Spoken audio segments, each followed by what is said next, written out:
మీ business ఏదైనా మీ ఊర్లో promotion చేయాలంటే అది సుమన్ టీవీతోనే సాధ్యం. ఇప్పుడే సంప్రదించండి. అంటే నేను రాజకీయంగా ఏం ఆలోచిస్తానో అదే ఆలోచనలతో నేతాజీ ఉంటాడు అనటంలో ఎటువంటి సందేహం లేదు.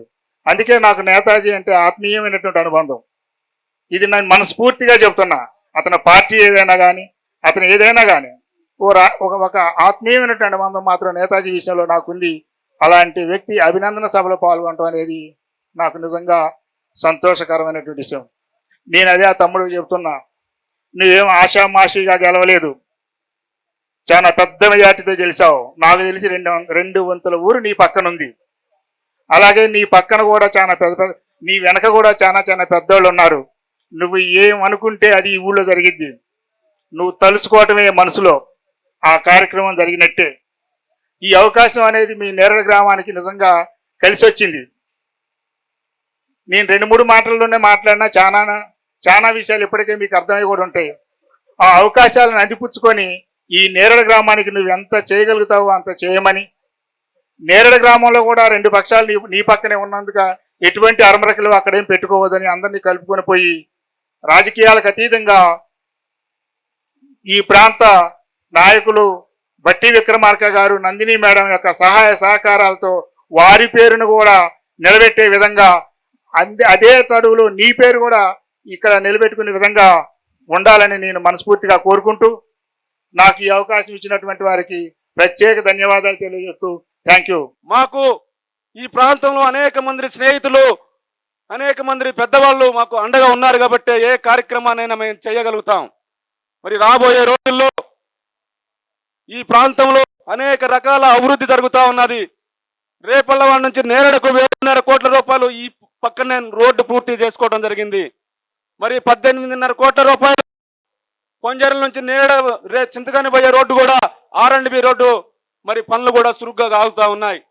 నేతాజీ అనే ఒక వ్యక్తి ఏ కుటుంబంలో ఏ చిన్న ఆపద వచ్చినా నేనున్నాను అని ముందుకు వచ్చేటువంటి వ్యక్తి. ఎందుకంటే చిన్నప్పటి నుంచి వాడి మనస్తత్వం గురించి నాకు తెలుసు.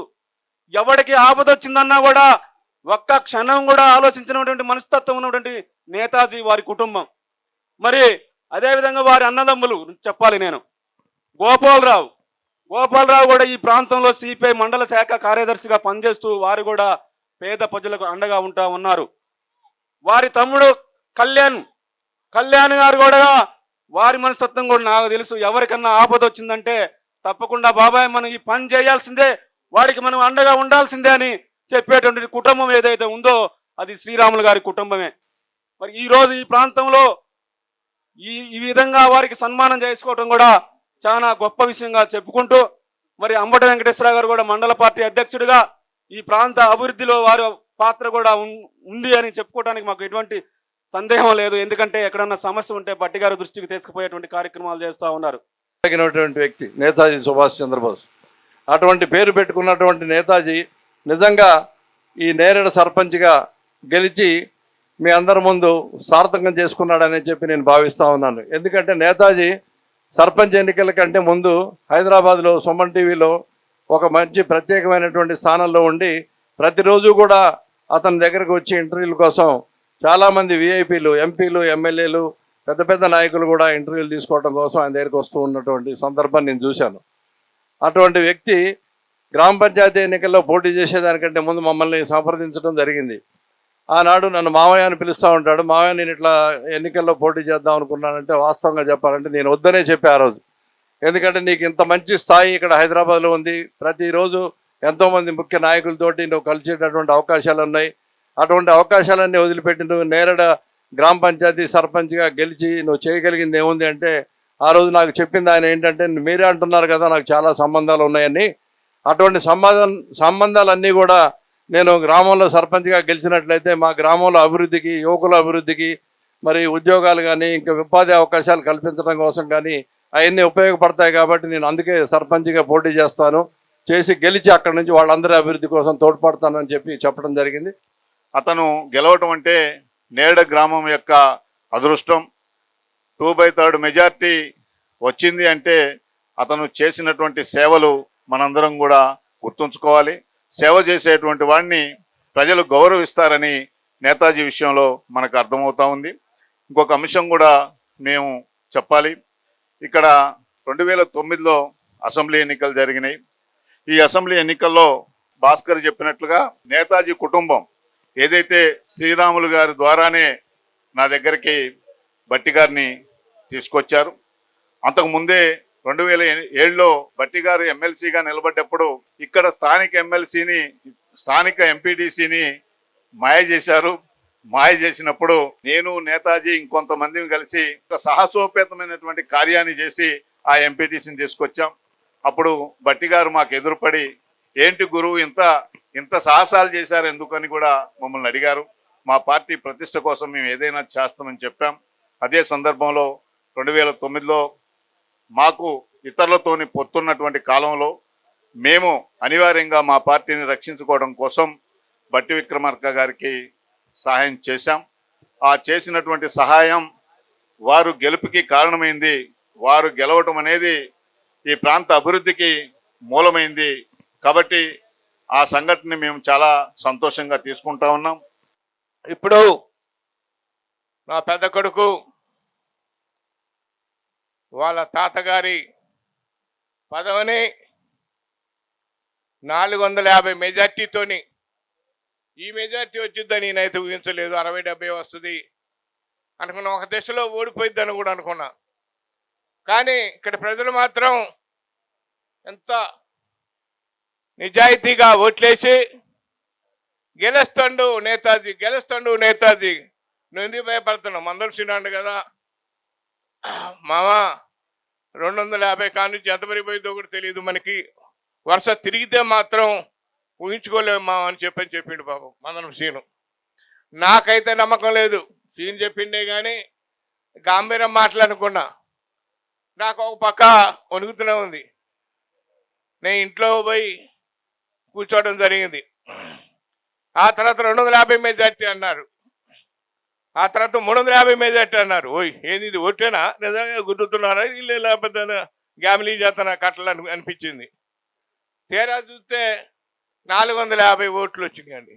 ఊరియం ఏంది ఈ ఊరు పుట్టిన కానుంచి ఈ మండలం పుట్టిన కానీ ఎంత మెజార్టీ ఆడ రాలేదే, నిజంగా ఓట్లేనా ఈ డబ్బాలలో కట్టలాన మోసం చేశారా అని ఊహించుకోవడం జరిగింది. అప్పుడు నా దగ్గర డాక్టర్ గారు నన్ను వాటేసుకొని అంత కనీసం సాధించిండు నేతాజీ, నేను ఊహించుకోలేదు అని కళ్ళ నీరు పెట్టుకోవడం జరిగింది. అలాగే ఈ గ్రామంలో అన్ని పార్టీలను కలుపుకొని గెలిచిన తర్వాత మాకు ఏ పార్టీ అని ఉండదు, అందరూ ఒకటే కుటుంబం. మీ గ్రామానికి ఇళ్ల మీద ఉన్నది కానీ అదనపు విద్యుత్ లైన్ల కోసం 35 స్తంభాలు కరెంట్ లైన్లు కూడా మంజూరు చేసి ఉన్నారు. బట్టి విక్రమార్క గారి నాయకత్వంలో పనిచేస్తున్న మీరు కూడా మరి నాగులవంచలో నందిని మేడం గారు వచ్చినప్పుడు, నేతాజీ వచ్చినప్పుడు కాంగ్రెస్ పార్టీ వాళ్ళకి చెప్పాం, మీరు నిర్మించుకోండి, ఉమ్మడి అభ్యర్థి కాంగ్రెస్ బలపరిచిన సిపిఐ అభ్యర్థి నేతాజీ అని చెప్పేసి మా ఇంటి దగ్గర జరిగిన సమావేశంలో మరి వారు విరమించుకోవడానికి అంగీకరించిన సందర్భంలో బ్రహ్మాండమైన బ్రూట్ మెజార్టీ అంటే 425 ఓట్లతో ఘన విజయం సాధించినందుకు వారికి ధన్యవాదాలు. హైదరాబాదులో ఉన్న సర్పంచ్ గ్రామంలో లేకపోయినా ఆయన మీద అభిమానాలతో ప్రజాసేవ చేస్తారన్న నమ్మకంతో ఓట్లేసి గెలిపించిన మీ గ్రామ ప్రజలందరికీ ధన్యవాదాలు తెలుపుతూ సెలవు తీసుకుంటారు. రాజకీయాల్లోకి యువకులు ఎక్కువ మంది రావాలా. యువకులు ఎంత ఎక్కువ మంది వస్తే రాజకీయాలు అంత విలువలు పెరుగుతాయి. ముఖ్యంగా కమ్యూనిస్ట్ పార్టీలో చదువుకున్నటువంటి, ప్రజల సమస్యల మీద అవగాహన ఉన్నటువంటి నేతాజీ, గోపాలరావు లాంటి యువకులు వస్తే రాజకీయాలకు కూడా ప్రజలకి, ముఖ్యంగా పేద ప్రజలకి, అట్టడుగున్నటువంటి పేద ప్రజలకి న్యాయం జరుగుతుంది. ఇవాళ ఆ పద్ధతిలో మీరందరూ నేతాజీని గ్రామ సర్పంచ్గా గెలిపించినందుకు మీరు ఉంచినటువంటి నమ్మకాన్ని వమ్ము చేయకుండా మీ అందరి ఏ విధంగా మీరు ఓట్లేసి గెలిపించారో అదే పద్ధతిలో ఈ గ్రామ అభివృద్ధి కోసం పైన బట్టి విక్రమార్క గారు కూడా అత్యంత సన్నిహితంగా మన నేతాజీకి, గోపాలరావుకి ఉంటారు. ఎందుకంటే మొదటి నుంచి ఆయన మొట్టమొదటిసారిగా ఎమ్మెల్సీ అయినప్పుడు ఆయన ఎన్నికల క్యాంపుని నేను నేతాజీ మేమిద్దరమే నిర్వహించాం. ఏమాత్రం కూడా ఎవరికి చిన్న ఇబ్బంది కాకుండా వాళ్ళని చూసుకొని, ఓట్లు కూడా ఎటు పోకుండా, ఓన్లీ సిపిఐ క్యాంపే కాదు, మళ్ళీ ఎన్నిక వాయిదా పడితే కాంగ్రెస్ ఓటర్లు కూడా మాకే అప్పచెప్పాడు ఆయన. నేను నేతాజీ ఎవరిని ఇంత పోతుంటే ప్రత్యర్థులు కూడా వాళ్ళ ప్రలోభ గురి కాకుండా ఆయన విజయంలో నేతాజీగా ఆనాడు మొట్టమొదటి ఆయన విజయం ఎమ్మెల్సీ విజయం అది కమ్యూనిస్ట్ పార్టీ. దాంట్లో నేతాజీ కూడా క్రియాశీలకంగా వ్యవహరించారు. కానీ అప్పటి నుంచి భట్టి గారికి నేతాజీ మీద కూడా ఒక విశ్వాసం, ఒక నమ్మకం ఉంది. ఆయన ఆ విధంగా మీ గ్రామానికి కూడా అభివృద్ధి కార్యక్రమాలు కూడా రేపు రాబోయేటువంటి రోజుల్లో ప్రతి పేదవాడి సమస్యని పరిష్కారం చేసేదానికోసం అవకాశం ఉంటుంది. ఆ విధంగా గోపాలరావు పార్టీ కార్యదర్శిగా ఈ మండలంలో జరిగినటువంటి ఎన్నికల్లో 6 పంచాయతీలు పోటీ చేస్తే 5 పంచాయతీల్లో విజయం సాధించాం. దాంట్లో కాబట్టి గోపాలరావు గారి పాత్ర ఉంది. అందుకని భవిష్యత్తులో మరింత ఈ ప్రాంతంలో పేద ప్రజలకు అండగా ఉండి కమ్యూనిస్ట్ పార్టీని కూడా ముందుకు తీసుకుపోయేదాని కోసం మీరంతా కృషి చేయాలని మీ అందరికి విజ్ఞప్తి చేస్తూ కాబట్టి నేతాజీని మనస్ఫూర్తిగా అభినందిస్తూ, కొద్దిగా ఆలస్యమైంది, మేము వేరే ప్రోగ్రాం ఉండటం వల్ల అక్కడ నుంచి ఎట్లయినా ఏ టైం అయినా పాల్గొనాలన్నటువంటి దీంతో నారాయణ గారు కూడా వచ్చారు. వారికి మరొకసారి నేతాజీకి అభినందనలు తెలియజేస్తూ సెలవు తీసుకుంటా ఉన్నాం. నేతాజీ గ్రామ సర్పంచ్గా ఎన్నికైన వెంటనే ఎవరి నాకు కుదరలే. నేను అప్పుడు అమెరికాలో ఉన్నా. చూసి చెప్పాను, నేతాజీ మీ నాయకుడు, మా కుటుంబ సభ్యుడు.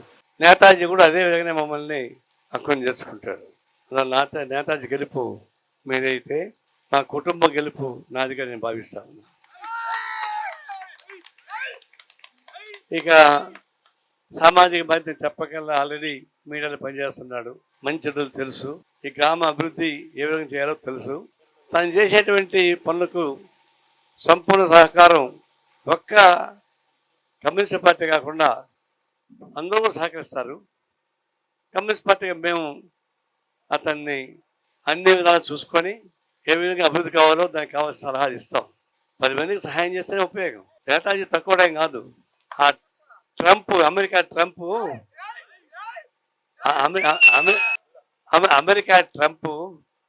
వెనిజులా అధ్యక్షుడిని రాత్రి ఎత్తుకెళ్ళిపోయాడు. అంటే నేతాజీ కూడా నన్ను కమ్యూనిస్ట్ ఎత్తుకెచ్చేసాడు, కిడ్నాప్ చేశాడు. నాకు ముందు ఐడియా లేదు. నాకేదో ఖమ్మం మీటింగ్ చూసుకొని పోటు ప్రసాద్ విగ్రహావిష్కరణకి పోవాలా.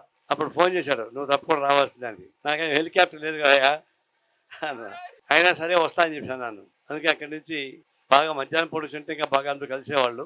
కానీ లేట్ అయినా పర్వాలేదు, వచ్చాం. నాకు సంతోషంగా ఉంది. ఈ గెలుపు నేతాజీ గెలుపుగా కాకుండా మీ అందరి గెలుపుగా, కమ్యూనిస్ట్ పార్టీ గెలుపుగా చూసి అభివృద్ధి చేయడానికి కావాల్సిన కృషి చేస్తారని చెప్పని